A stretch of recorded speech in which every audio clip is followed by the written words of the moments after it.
Всем привет! Вы на канале 88 крючков. Это канал по вязанию. Меня зовут Настя. Сегодня я вяжу стильную необычную сумочку с готовой верхней частью с замком. На этой же фурнитуре уже накреплены ручки. Фурнитура выполнена из кожзама, ширина 28 сантиметров, глубина 10 сантиметров. Здесь и передняя, и задняя часть изделия. Соответственно, мне нужно связать только донышко и основную часть, глубину сумочки. Вязать буду из полиэфирного шнура. У меня шнур карамель в 200 метрах 500 грамм. Шнур 5 миллиметров. Мой цвет дижонская горчица.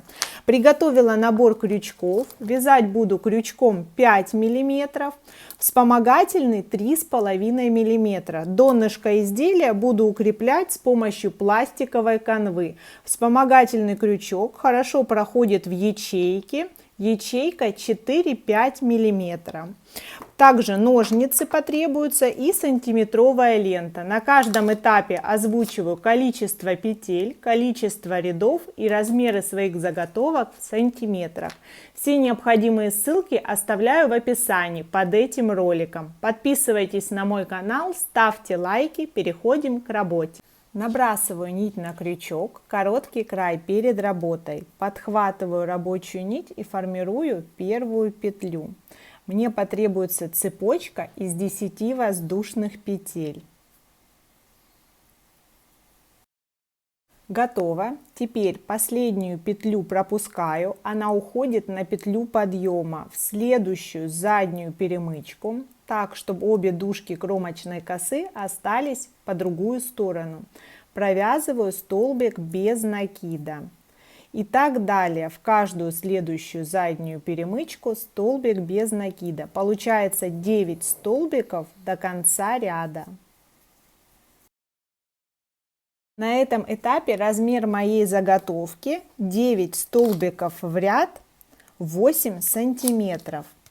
В конце каждого ряда провязываю петлю подъема, переворачиваю вязание и здесь сейчас ввязываю в полотно край начала. Петлю подъема пропускаю, вставляю крючок в следующую точку за обе дужки и провязываю столбик без накида. И так далее до конца ряда. Подхватываю обе дужки кромочной косы и провязываю столбик. В конце каждого ряда петля подъема. Снова переворачиваю вязание и следующий ряд за обе дужки кромочной косы. Так ряд за рядом, поворотными рядами. Конечно же, на этом этапе от размера вашего донышка будет зависеть размер вашей сумки. Сделать побольше, пошире и, соответственно, подлинней может получиться пляжное изделие. Я вяжу городскую малышку, поэтому, если ориентируетесь на мои расчеты, сумочка получится миниатюрной, но очень вместительной. Провязано 30 рядов, что соответствует 28 сантиметрам. По короткой стороне 8 сантиметров. По этим размерам я уже приготовила канву. Срезала угловые точки для того, чтобы они не выпирали сквозь полотно. Теперь я перехожу на крючок 3,5 миллиметра. Подхватываю и вязание, и канву вместе, совмещаю их. В эту точку был провязан последний столбик ряда, провязываю воздушную петлю, провязываю достаточно свободно, так как крючок меньшего размера, чем мне нужно. Далее накид, возвращаюсь в эту точку, подхватываю ячейку канвы и провязываю столбик с одним накидом. Далее столбики с одним накидом буду провязывать пучками. Накид, в эту же самую точку вывожу нить и провязываю столбик, но не до самого конца. На крючке остаются 2 петли. Снова накид, в эту же точку вывожу нить, провязываю столбик, но не до самого конца. Сейчас на крючке у меня 3 столбика с одним накидом, провязываю их вместе. И еще одна воздушная. Готово. Пучок из 3 столбиков, как первый фрагмент узора. Теперь накид. Следующая точка у меня соответствует этой точке. То есть я пропускаю один ряд и вставлять крючок буду сюда. Соответственно, подхватываю необходимую точку по канве. Провязываю столбик не до конца. Далее снова накид. Столбик не до конца. Накид. В эту же самую точку 3 столбик не до конца. Сейчас у меня на крючке 3 столбика и петля от предыдущего столбика. Их провязываю все вместе и закрепляю воздушный. Следующий фрагмент узора готов. Вот такими пучками из 3 столбиков с одним накидом я и буду вязать. Двигаюсь от точки к точке до этого угла. Соответственно, снова накид, нахожу соответственную точку, прохожу и провязываю в эту точку 3 столбика с одним накидом, которые далее объединяю в пучок. Снова 3 столбика и петля от прошлого пучка провязываются вместе и закрепляю воздушный. Направляю стенки вверх и продолжаю. Следующая точка, последняя перед поворотом. Провязываю в нее точно такой же пучок. Первый столбик, второй, третий, объединяю все вместе и закрепляю воздушной. Далее направляю так канву и полотно для того, чтобы было удобно перейти на другую сторону. Снова накид. В первую кромочную косу вставляю крючок за обе дужки. Здесь получаются пучки очень рядом и подхватываю ячейку канвы.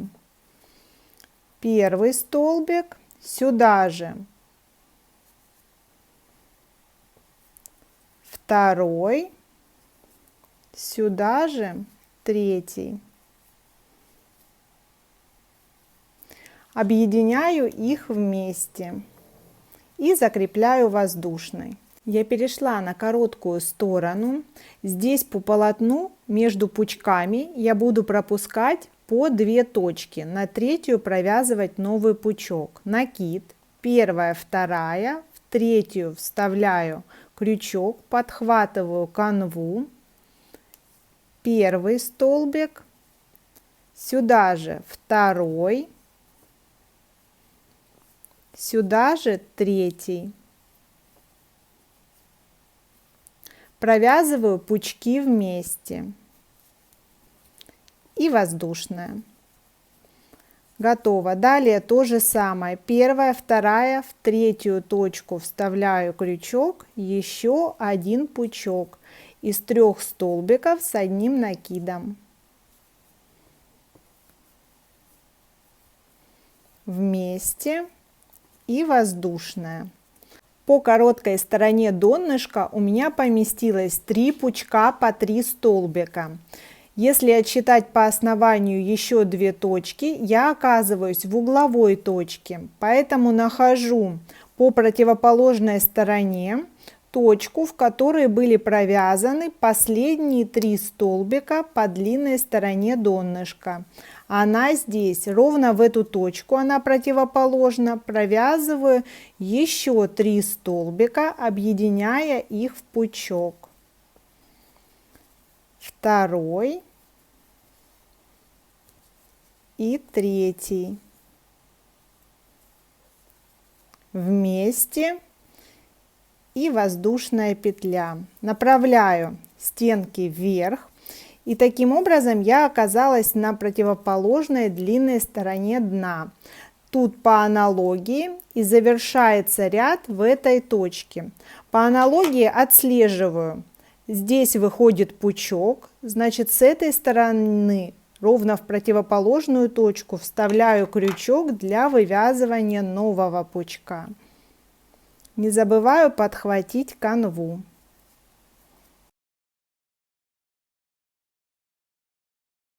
По этой короткой стороне, соответственно, тоже 3 пучка. 1, 2, 3. Следующие 2 петли и уже первый пучок этого ряда. Делаю соединение. Получается 36 пучков в ряд. Вставляю крючок в первую кромочную косу первого пучка и увожу петлю наизнанку. Вытягиваю ее достаточного размера. Для того, чтобы в эту петлю поместился моток пряжи, продеваю его туда, тяну нить, возвращая петле исходный размер. Таким образом смыкается ряд очень аккуратно и незаметно. Готово. Если придется распускать, на каждом ряду придется растягивать петлю и вынимать моток. Если вы новичок, не уверены в правильности вязания, выберите другой способ соединения рядов. Их масса. Теперь перехожу на следующий ряд. Начинается ряд с расстояния между пучками прошлого ряда. Рабочая нить выходит из расстояния между первым и последним пучком. Делаю с ее помощью накид на крючок, ввожу крючок в окошко и провязываю. Это основание столбика с одним накидом. Провязываю воздушную и накид еще 2 столбика в это окошко. Не довязываю столбики до конца. У меня должно быть 3 петли на крючке. Обращаю ваше внимание, я вернулась к крючку номер 5. Провязываю 3 столбика вместе. Готово. Воздушная. Следующее окошко – это расстояние между следующими пучками прошлого ряда. В эту точку я и вставляю крючок. Накид, первый столбик, накид, второй столбик в эту же точку, накид, третий столбик в эту же точку. 3 столбика и петля прошлого пучка. Провязываю их вместе. Воздушная. Так продолжаю по аналогии. В каждое окошко между пучками провязываю новый пучок. Получается шахматный порядок узора.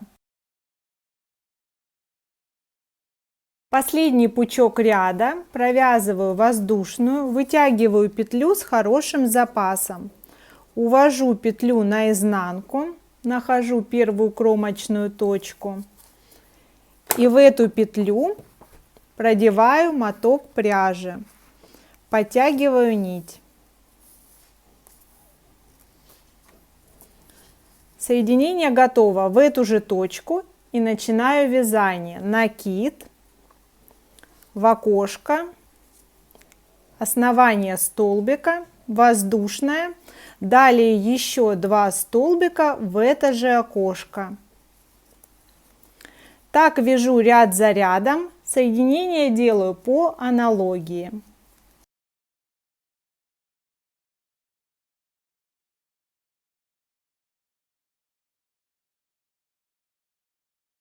Сейчас у меня провязано 9 рядов, около 18 сантиметров глубины. Я наметила равноудаленные точки, к которым пришьется моя фурнитура. У меня 26 отверстий по фурнитуре, и они совпадают примерно с 26 точками по кромке изделия. Может быть, где-то на 1-2 точки нужно будет скорректировать.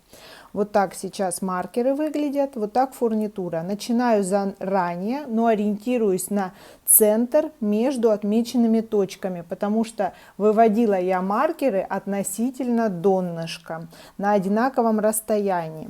Сейчас можно перейти уже на крючок потоньше и начать обвязку края. Я вставляю крючок в обе дужки кромочной косы, вывожу петлю и так в каждую точку провязываю соединительные. Обвязка немножко соберет изделие, оно будет завершенным, и этой же обвязкой пришьется верхняя часть сумки. Здесь удаляю крючок, перехожу к крючку 3,5 мм, прикладываю 1/2 фурнитуры, ориентируюсь. Вот следующая точка проходит уже в фурнитуру и подхватывает полотно сумки. Вывожу петлю соединительная. Здесь, соответственно, пришивание началось за одну точку. Здесь оно также закончится. Я буду вставлять крючок по фурнитуре, но где-то в 2 местах пропущу кромку изделия для того, чтобы выровняться относительно маркеров. Этот маркер можно удалить. И продолжаю. Здесь и здесь.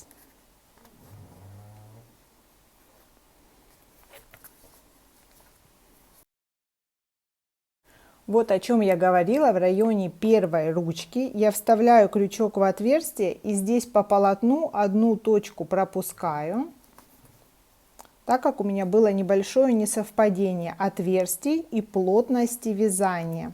Корректирую на этой точке и здесь сделаю то же самое.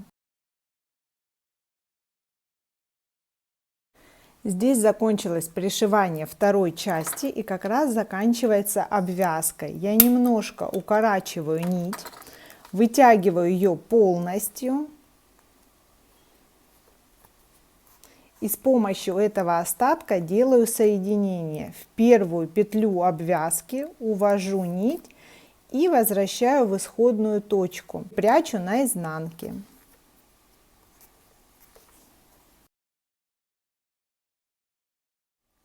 Сумка получилась очень необычная, вместительная, вяжется легко и просто, без сложных схем. Имеет жесткий каркас за счет донышка. Размеры по дну 28 сантиметров на 9. Полная глубина изделия 28 сантиметров. Ширина повязанной части 34 сантиметра. Стильная и очень функциональная. Прекрасно будет смотреться с подкладкой с дополнительными карманами. Сумочка демисезонная. Выбирайте цвет пряжи и фурнитуры. Напоминаю, все необходимые ссылки остаются для вас в описании под этим роликом. Всем пока!